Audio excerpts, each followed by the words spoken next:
What's up, guys? Today, I think I'm going to go over a little toy here that I use. This is a very useful tool, and it's not that expensive. It's a lot cheaper than the Sony version of this, and I'm going to go over it here today.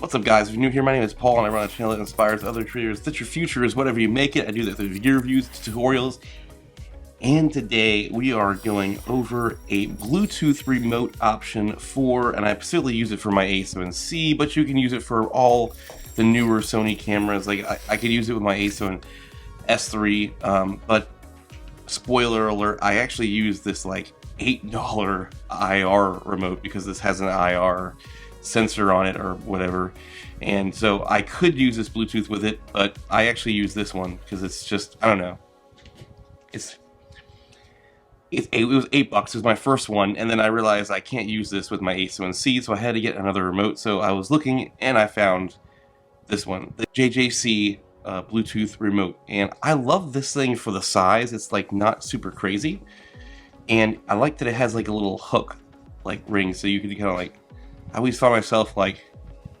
twisting around my finger like this. I'm sure it's gonna fly off and break one day. I don't know, but it feels pretty sturdy, so maybe not. I like that it has a lock button on the side, so when I just throw it in my camera bag, I don't have to worry about the buttons kind of like getting hit and all that stuff. I can unlock it and then I'm ready to go. I use it with my a7c. Have had no problems with it. This, see, there we go, dropping it.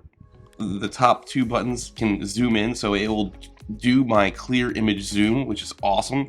And then it has the AF on button, and then this, whatever you set your C1 custom button to. Actually, my C1 custom button goes into clear image zoom, so I probably need to change that so I can utilize this better, since I can already do that with it.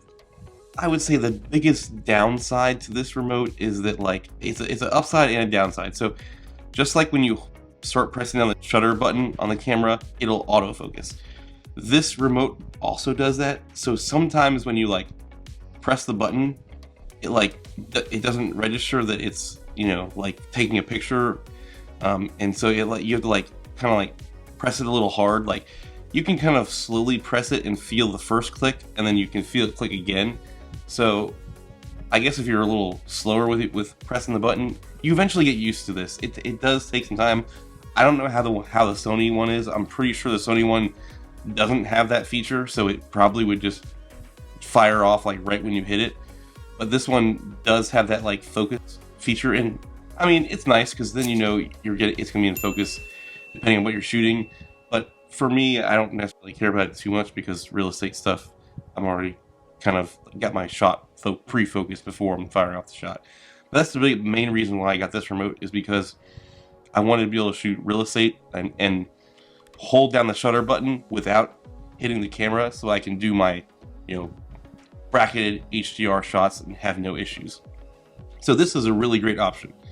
It can switch between movies and still mode in case you want one to be the record button and one to be the shutter button. Spoiler, I actually changed my shutter button to be movie mode when I flip into my movie dial custom buttons and stuff like that on the top, so I don't have that problem. Like whenever I'm in a movie mode that I would hit it, I could still hit the shutter button. But for those of you who like blend the two, it's still nice to have that like switch, to be able to switch between stills and movie mode. And then the other one is zoom and focus. You can change these two top ones, whether you want it to be zoom or focus. I always leave it in zoom. So I don't know. I've never tried focusing with these top ones. That's kind of cool if you're trying to do like a pull focus. I've heard people like in the reviews say like the battery shakes around. Like I don't know what the heck. Like I've had no issues with this thing. It rolls around my bag like I can't hear the battery. It's like right behind this plate. You twist it, you know, like it's one of those like watch batteries, big humongous ones. I've never had any problems. I've never even changed it yet, but I haven't had it long enough, I guess. But so far, this remote's been fantastic. For 28 bucks, you really can't go wrong. And that's really all there is to it. It works with a7c, it works with pretty much all the Sony cameras, like I said, that have Bluetooth. A7 R4, the a7 S3, the FX3, most of all the new cameras have Bluetooth capabilities, and some of the newer ones, literally like the a7c, only have Bluetooth capabilities. Like they're starting to take away the IR sensor on all the cameras, so you kind of have an upgrade to this one, and it's a great budget option. Like I said, I like the size, I like the little belt clip, and the focus button is like a con and a plus at the same time, if that makes any sense. So, I'll leave links down in the description below for you to check this out. This is not sponsored or affiliate. I just like reviewing useful tools when they come out. So, subscribe, hit that like button if you got some good information out of this video, and check out my channel for other useful gear reviews like this one, and specifically for a lot of Sony gear. So, hit that like button, subscribe, do all the fun YouTube-y things, and you guys know that I will see you in the future. Is this thing still recording?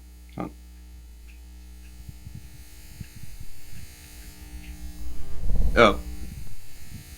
I can't have IR turned on and Bluetooth turned on at the same time on the a7 S3.